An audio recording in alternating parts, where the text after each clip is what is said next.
இதுவரையில் அப்படி எந்த சவாலும் உருவாவதற்கான சூழல் கனியவில்லை. திமுக கூட்டணி கட்டுக்கோப்பாகவும் இருக்கிறது, வலுவாகவும் இருக்கிறது. அதிமுக கூட்டணி இன்னும் ஒரு வடிவமே பெறவில்லை. அவர்களை குறைத்து மதிப்பிடுவதாக கருத வேண்டியதில்லை. யதார்த்தமான உண்மை அதுதான். அமித்ஷா அவர்கள் ஒரு முறைக்கு இருமுறை வந்தார், கூட்டணி ஆட்சி அமைக்கப் போகிறோம் என்று சொன்னார். பாஜக எதிர்பார்த்ததைப் போல ஏற்கனவே கூட்டணியில் இருந்த கட்சிகளே அந்த கூட்டணியில் இணைவதற்கு தயக்கம் காட்டுகின்றன.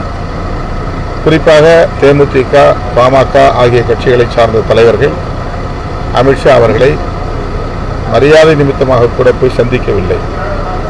ஆகவே அதிமுக, பாஜக ஆகிய இரண்டு கட்சிகளை தவிர வேறு என்னென்ன கட்சிகள் அந்த கூட்டணியிலே இருக்கின்றன என்பதே இன்னும் நம்மால் ஒரு முடிவுக்கு வர முடியவில்லை. இந்த சூழலில் அதிமுக, பாஜக ஆட்சியை கைப்பற்றும், கூட்டணி ஆட்சி அமைக்கும் என்றெல்லாம் சொல்லுவது ஒரு வகையான பில்டப் என்றுதான் சொல்ல வேண்டியிருக்கிறது.